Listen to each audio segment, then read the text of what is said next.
Hello po, greetings mga kababayan. Harinawa sa mga oras na ito, no? Sa mga kayo naroroon, it could be good morning, good afternoon, or good noon, or ano pong inyong time zone. I wish you all the best in life at ligtas po kayo kasama na inyong mga mahal sa buhay, no? At okay po kayo. Alright, maraming salamat. Sa mga hindi na po nakakilala sa akin, ito pong muli sa Atty. Rogelio Wong ng Batas Pinoy. Ang ating pong channel ay isa pong legal aid public service program ng inyong lingkod in collaboration with the Integrated Bar of the Philippines, Manila Port Chapter. Alright, so ang ating pong tatalakay no, sa episode nito ay sulat po sa atin ni Portia. Okay, yan po ang kanyang username. Sabi niya sabi niya ay can I consult you regarding po sa kasambahay who retired before she turned 70 years old. Birthday is December 7. Okay? She had to retire because she feel ill and we suspect that she had a mild stroke during our care. She decided to retire last October. We took care of her and paid solely for her SSS. We took care of it in full and other benefits up until she was 65 years old. Okay. Would it be possible to ask for your help? I am also afraid that for her kasi I don't trust her sister. Sabi niya dito, she's staying with. Baka if I give her the money, this sister doesn't spend it on my retired kasambahay. All right. Alam po ninyo, marami na tayong mga nagawang video no, tungkol sa mga karapatan po ng kasambahay. Okay? At alam po ninyo, no, ay napakamahalaga po ang ginagampanan po ng ating kasambahay. In fact, karamihan po sa atin, kasama na po ang inyong lingkod, no? We cannot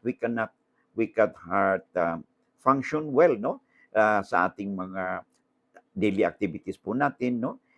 Kung wala po tayong kasambahay. Kaya po, pag meron po tayong kasambahay, we should treat them na humanly, you know? At kung maaari lang, ay itrato natin sila na bahagi po ng ating pamilya. Kaya po ang tawag po sa kanila ay kasambahay. Alright? So, sa halalim po ng batas po natin, yung kasambahay law, okay? Kung tiwagin natin, eh, marami po silang karapatan no sa ilalim po ng batas. Isa na po diyan ay of course yung itrato sila ng maayos and of course entitled po sila sa minimum wage no. At saka po ang yung minimum wage depende po yan kung saan kayo located no. At saka dapat entitled sila sa iba pang mga benefits tulad po ng nabanggit no mga SSS na yan no. Entitled din po sila sa mga PhilHealth, no? And other statutory benefits, Medicare, and all these things, no? Tsaka tinatawag ng pag-ibig. Uh, ayon po kasi sa ating, ang tanong ko sa atin dito yung benefits, no? Yung retirement benefits po ng sambahay. Now, ang pananaw po natin dito, no? Sa ating pong, sa batas po natin, ang kasambahay po isang empleyado po yan. So yung retirement benefits po niya will be governed by the retirement law under the family code as amended by the Herrera law. Okay? So ayon po sa ating batas, no? Pag ang isang manggagawa ay nakapag-serve po ng at least 5 years doon sa kanyang employer, no? And then inabot po siya ng 60. Okay, halimbawa, ayun ay ano po yan, no? That is what we call optional retirement age. Okay? 60 po. And then, pagdating ng 65, compulsory retirement na po yan. No? So, they're entitled to this kind of retirement under the labor code o ERA law. Ano po yun? Okay? Under the law, ito po, no? Entitled po sila na mabayaran po ng 1 month, no? 1/2 month for every year of service or the equivalent of 22.5 days a month. Kasama na po dyan yung tinatawag nating service, 5 days service incentive leave, no? Ng isang manggagawa, okay, per year. So, 22.5 days po, i-multiply po ninyo yan into the number of years na nagtatrabaho po ang inyong kasambahay sa inyo. Yun po ang kanyang retirement benefits na ibabayad po ninyo sa kanya. On top of that, sabi ninyo nagbabayad kayo ng SSS, no? Kayo nag-cover. That is good, no? Pag ganun po, entitled din po ng retirement benefits, pension benefits ang isang employee tulad ng inyong kasambahay. Hiwalay po ito doon sa retirement benefits na na-mention po natin. At kung magkano po ay yung pagkonsulta po kayo sa SSS, depende po kasi yan, no? Sa kanyang credits, no? At saka sa coverage na naibigay sa kanya, no? Basta importante lang po diyan to qualify for the SSS pension ang isang pong empleyado, no, private employee should have contributed at least 120 months na premium contribution, no, sa SSS or the equivalent of 10 years. Pag nagawa po niyo na to, if na-comply po ninyo yung inyong kasambahay, no, retired na siya ngayon, she is now 70 years old, no, entitled po siya doon sa tinatawag nating SS benefits, no, pension benefits. So dalawa po under the labor code, ERERA law, entitled siya ng retirement, no, na minention ko na kanina na 22.5 days per month for every year of service. Okay? And then, meron pong din, of course, meron din po, entitled din po siya ng tinatawag nating, kung meron siyang 13-month pay, no? Yung whatever ratio ng retirement pay from the time na yung 13-month pay, no? Nag-retire siya for that particular period sa day or year, ay dapat maibigay din po sa kanya yung 13-month pay niya.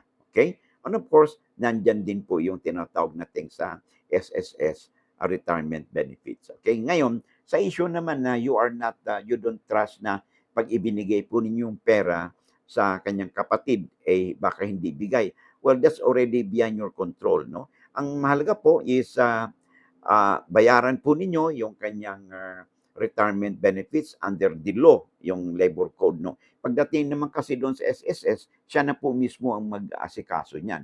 Ngayon, kung hindi kayo komportable, importante diyan kasi ay bago nyo sana, kung hindi pa niya bayaran, papirmahan po ninyo siya ng isang kasulatan, no, quit claim, no, na kung saan in-acknowledge niya na fully paid niya siya doon sa kanyang retirement benefits at saka anumang wala na kayong unpaid salaries, no, or benefits under the labor code, papirmahin po siya ng quit claim po niya. Okay? And then, if possible, pagpirma ng quit claim, no, it should be in the presence of a labor employees or officer, no, na mag-attest po doon sa kanyang pinirmahan at itatanong sa kanya kung ito bang pinirmahan niya ay voluntary, no, at kusang loob po sa kanya. So that this could be binding at ang epekto po nito ay pag na-attest po yan ng labor officer, ay hindi na po siya pwedeng mag-file ng kaso laban sa inyo in the future. So, yun po inyong gagawin. Now, whether or not ibigay po, ang gagawin po ninyo, huwag nyo ibigay sa kanyang kapatid. Personally, ibigay po niyo ito sa inyong dating kasambahay and then dalhin po niyo siya, magkasama kayo doon sa office ng Department of Labor and Employment at ipa-attest po ninyo yung quit claim, no? Upang sa ganun, safe po kayo at hindi na siya maaaring magreklamo pa pagdating ng araw so kung ano mang mayroon siyang cause of action laban sa inyo. Okay? The thing is, well, base naman sa sulat ninyo, ay okay naman po ang pagtrato ninyo sa inyong kasambahayan.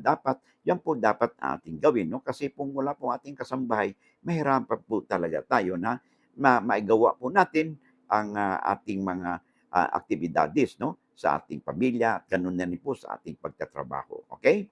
So, I hope nasagot po natin, no, ang tanong po sa atin ni si Portia ang tawagin po natin. Okay? Maraming salamat. All right. Sa mga pwede po bang makahiram po ng inyong oras, meron po tayong libro na pinopromote, no? So I hope you won't mind, no? Pahiram na po, konting oras lang po ninyo ay pinopromote po natin yung ating libro, no? Yung Legal Handbook for Home and Workplaces, a Daily Companion for All. Ang libro pong ito contains the extract or abstract of the laws, no? Mga batas at samut-sari mga batas po na maaari may kinalaman sa buhay po natin one way or the other from the time tayo pinanganak o na-conceive, pinanganak, nagkaroon tayo ng pamilya, nagkaroon po tayo ng issue about marriage, separation, annulment, at saka po dito sa support, no? At issue sa pagpatitulo ng lupa, requirements sa pagkaroon ng tax declaration certificate, at saka land reform, no? Tungkol sa employer-employee relations po natin, at saka yung ating pong batas tungkol sa right of way easement, no? Ay more or less nandyan po mga may ibang batas po na may kinalaman po sa ating buhay. At karamihan po dyan ay na-discuss o natalakay na po natin dito sa ating Batas Pinoy channel. And then another book na ipinopromote po natin is ito pong Handbook on our Bill of Rights na kung saan may issue po dito regarding arrest, warrant of arrest, warrantless arrest, no? Search and seizure. Kailan ba dapat magkaroon ng warrant of arrest? Pwede ba tayong maaresto ng walang warrant? Pwede bang mahulughog yung mga personal na mga properties po natin ng walang warrant? Warrantless search, halimbawa? Or kung kayo o sino man nahuli ng autoridad, no? Sila ay under custodial investigation, iniimbestiga. Ano bang karapatan ng isang tao, no? Under custodial investigation ay nandyan po sa librong yan. And of course, kung meron na po tayong tinatawag na cybercrime ngayon, no? Kung saan gumagamit po ang ating electronic gadgets, no? Ang ating computer, laptop po natin or tablets sa krimen ay cybercrime po yan, and our electronic gadgets, no, could be subjected to different kinds of cyber warrants, no, for forensic examination among others. Okay? So, if you have this book sa inyong bahay, sa inyong workplaces, napaka-handy reference po yan, no, para magkaroon po kayo ng idea about the basic laws po natin at inyong karapatan. Okay? And then, sa mga iba pong libro po natin, of course, panyeras po natin ito sa mga SR practitioners, mga labor and industrial relations practitioners, corporate law, at saka meron po tayong corporate law annotated, no? And of course, yung ating SIPRA, okay? Sa mga panyeras po natin, this book could be a handy reference material also, no? Sa inyo, and very helpful po kung meron tayong kopya po nito.